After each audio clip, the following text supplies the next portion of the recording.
గౌరవనీయులైనటువంటి సభాధ్యక్షులు, తెలుగుదేశం పార్టీ జాతీయ అధ్యక్షులు నారా చంద్రబాబు నాయుడు గారికి, యువ నాయకులు నారా లోకేష్ గారికి, తెలుగు ప్రజల రాజకీయ పర్వదినమైనటువంటి మహానాడును వీక్షిస్తున్నటువంటి తెలుగుదేశం పార్టీ కుటుంబ సభ్యులకు, పత్రికా విలేకరులకు, మీడియా సోదరులకు నమస్కారాలు.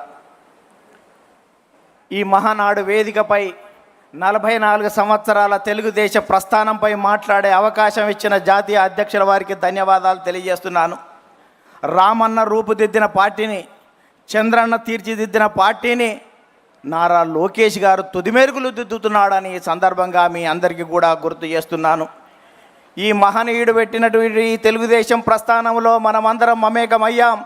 44 సంవత్సరాలుగా తెలుగు జాతి కీర్తిని జాతీయ అంతర్జాతీయ వేదికలపై రెపరెపలాడించినటువంటి చరిత్ర మనది అని సందర్భంగా గుర్తు చేస్తున్నా. సోదరులారా, స్వర్గీయ నందమూరి తారక రామారావు గురించి మాట్లాడాలంటే, అతని పలకాలంటే పదాలు ప్రవాహాలై సాగిపోతాయి, రాయాలంటే అక్షరాలు అశ్వాలై పరిగెడతాయి. జననం లేని మరణం అతనిది, మరణించి జననం హృదయాల్లో జీవిస్తున్నటువంటి మహానాయకుడు ఎన్టీఆర్ గారు.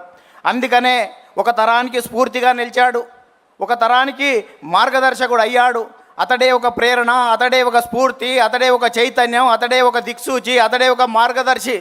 అలాంటి మహనీయుడు స్వర్గీయ నందమూరి తారక రామారావు గారని సందర్భంగా మనవి చేస్తున్నా. నటుడిగా, నాయకునిగా, సామాజికవేత్తగా, సాంఘిక సంక్షేమ ప్రదాతగా చరిత్రలో సుస్థిరం సాధించినటువంటి స్వర్గీయ నందమూరి తారక రామారావు గారు విలాసవంతమైనటువంటి సినీ జీవితం ఉన్నప్పటికీ ఇవాళ నటనలో అఖిలాంధ్ర ప్రజాగం నీరాజనాలు అందుకుంటున్న వేళ, తెలుగువాడిలో ఆత్మగౌరవం అడుగంటిపోతున్నటువంటి వేళ, ఢిల్లీ పురవీధుల్లో దిగజారుతున్న తెలుగువాడి ఆత్మగౌరవాన్ని పరిరక్షించాలని, 2000 సంవత్సరాల చరిత్ర కలిగినటువంటి తెలుగు జాతికి గుర్తింపు దక్కాలని, గాఢాంధకారంలో ఉన్నటువంటి తెలుగు జాతికి వెలుగులు ప్రసాదించాలని, గడీలలో ఉన్నటువంటి రాజకీయాన్ని గరీబోళ్ళ ముందు ఉంచాలని, అధికార పార్టీ అంతులేని అరాచకాలకు అడ్డుకట్ట వేయాలని ఇవాళ తెలుగుదేశం పార్టీని స్థాపించినటువంటి చరిత్ర స్వర్గీయ నందమూరి తారక రామారావు గారిదని సందర్భంగా మనవి చేస్తున్నా. అందుకనే ప్రారంభించినప్పుడు చెట్టు మీద కూర్చున్నటువంటి పక్షి కొమ్మ బలాన్ని నమ్ముకోదు, తన రెక్కల బలాన్ని నమ్ముకుంటుంది. తెలుగుదేశం పార్టీ కార్యకర్తల బలగాన్ని నమ్ముకుంటుంది. కాబట్టి స్వర్గీయ నందమూరి తారక రామారావు గారు ఆ రోజే కార్యకర్తలను తయారు చేసినటువంటి చరిత్ర ఉంది. కార్యకర్తలకు అధ్యయనం, శిక్షణ, క్రమశిక్షణ, సేవాభావం, సేవనిరతి రాజకీయాలలో తీసుకొచ్చినటువంటి చరిత్ర స్వర్గీయ నందమూరి తారక రామారావు గారిది. అందుకనే కార్యకర్తలనే నాయకులుగా తయారు చేసినటువంటి చరిత్ర స్వర్గీయ నందమూరి తారక రామారావు. అందుకనే దొరలు, భూస్వాములు, ఆసాములు, జమీందారులు, జాగీర్దారులు, దేశ్ముఖులు, దేశపాండేలకు వ్యతిరేకంగా కార్యకర్తలనే నాయకులుగా తయారు చేసిన చరిత్ర ఈ తెలుగుదేశం పార్టీదని సందర్భంగా మనవి చేస్తున్నా. ఈ 44 సంవత్సరాల తెలుగుదేశ ప్రస్థానంలో గ్రామాలకు మౌలిక సౌకర్యాలు ఇచ్చాం, ప్రజలకు సంక్షేమ ఫలాలు అందించాం, ప్రజలకు రాజకీయ చైతన్యం ఇచ్చాం, బలహీన వర్గాలకు రాజకీయ జీవితం ఇచ్చాం, సామాజిక మార్పులకు శ్రీకారం చుట్టాం, ఆర్థిక అభివృద్ధికి అందలం వేశాం, నిమ్న జాతుల ఉద్ధరణ కోసం, బడుగు జన ఉద్ధరణ కోసం బాటలు వేశాం, దేశ రాజకీయాలనే సమూలంగా మార్చివేసినాం, రాష్ట్ర రాజకీయాలని, దేశ రాజకీయాలను ప్రపంచవ్యాప్తంగా మార్చివేసినాం. ఇవాళ ప్రధానమంత్రుల, రాష్ట్రపతి ఎన్నికల్లో ప్రధానమైనటువంటి భూమికను పోషించాం. అందుకనే తెలుగుదేశం పార్టీ ప్రపంచవ్యాప్తంగా అనేక దేశాల్లో జెండా ఎత్తి తెలుగువాడి ఆత్మగౌరవాన్ని పాటించినటువంటి చరిత్ర మనది అని సందర్భంగా గుర్తు చేస్తున్నా. అందుకనే స్వర్గీయ నందమూరి తారక రామారావు గారు 2 రూపాయల కిలో బియ్యం, జనతా వస్త్రాలు ఇచ్చాడు, మహిళలకు ఆస్తిలో హక్కు ఇచ్చాడు, రైతులకు రాయితీలు ఇచ్చాడు, మధ్యాహ్న భోజన పథకం పెట్టాడు, మండల వ్యవస్థను ఏర్పాటు చేశాడు.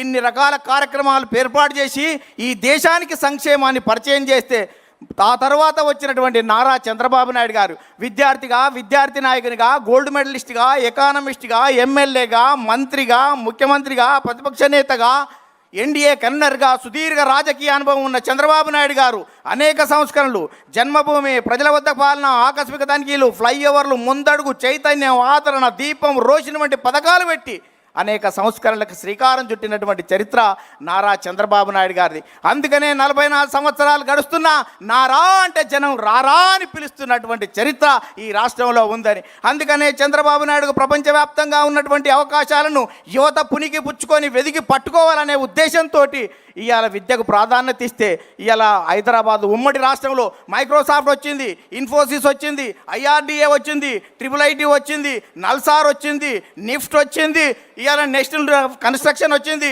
బయోటెక్నాలజీ పార్కు వచ్చింది, హైటెక్ సిటీ వచ్చింది, శిల్పారామం వచ్చింది. ఇవాళ భారతదేశంలో ప్రపంచంలో తెలుగువాడి ఖ్యాతిని నలుదికలా విస్తరించినటువంటి చరిత్ర ఇవాళ చంద్రబాబు నాయుడు గారు దాన్ని ఈ సందర్భంగా గుర్తు చేస్తున్నాను. అందుకనే ఈ రాష్ట్రం విడిపోయిన తర్వాత కూడా ఇక్కడికి మనం ఐటీ గురించి ఆలోచిస్తే సార్ AI గురించి, క్వాంటం గురించి, ఇవాళ డేటా సెంటర్ల గురించి మనకంటే ముందు ఆలోచిస్తున్నటువంటి మీ నాయకత్వంలో ఈ రాష్ట్రం సుభిక్షంగా ఉంటుంది.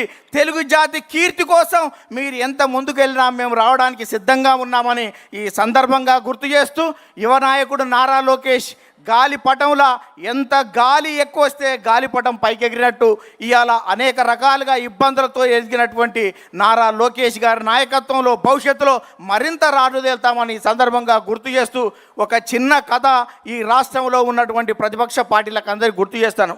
ఒక 2 రాజులు పోరాటం చేసేటప్పుడు ఎవరో ఒకరు గెలుస్తారు, గెలిచిన వారు ఓడిన వారికి మరణశిక్ష విధించాలని చెప్పారంట. 2 రాజులు పోరాటం చేసిన తర్వాత ఒక రాజు ఓడిపోయిన తర్వాత గెలిచిన రాజు ప్రజలే చెప్పారు కాబట్టి మరణశిక్ష వేయమని చెప్పాడంట. మరణశిక్ష వేసే సమయంలో ఆ తాడు తెగిపోయింది. తాడు తెగిపోతే మళ్ళా అతను ఉరిదీసేవాడు రాజుకాడికి వచ్చి, రాజా ఉరిదీసే సమయంలో తాడు తెగిపోయిందంటే వాని పాపాన వాడు పోతాడు, వానికి క్షమించురా అన్నాడంట. క్షమించురా అని చెప్తే మళ్ళీ అక్కడికి వెళ్ళాడంట. వెళ్ళి మీ రాజు ఏమన్నాడు అన్నాడంట. ఏమన్నాడు అంటే మా రాజు నిన్ను ఉరిదీయొద్దంటాడు అనుకున్నావు కదా అన్నాడంట. అవును మీ రాజు నైజం అది కదా, అతను ఉరిదీయనీయడు అంటే, ఓ పిచ్చోడా మా రాజు అక్కడ లేడు, మా యువరాజు ఉన్నాడు, ఇలా సచ్చే వరకు ఉరిదీయమని చెప్పిండంట. అందుకనే రాష్ట్ర రాజకీయాల నుంచి ఇప్పటి నుంచి మాట్లాడేటువంటి నాయకులు భవిష్యత్తులో తెలుగుదేశ పరిణామాలు ఏ రకంగా ఉంటాయో గుర్తుపెట్టుకోవాలని మీ అందరికీ గుర్తు చేస్తూ ముగిస్తున్నాను. ధన్యవాదాలు.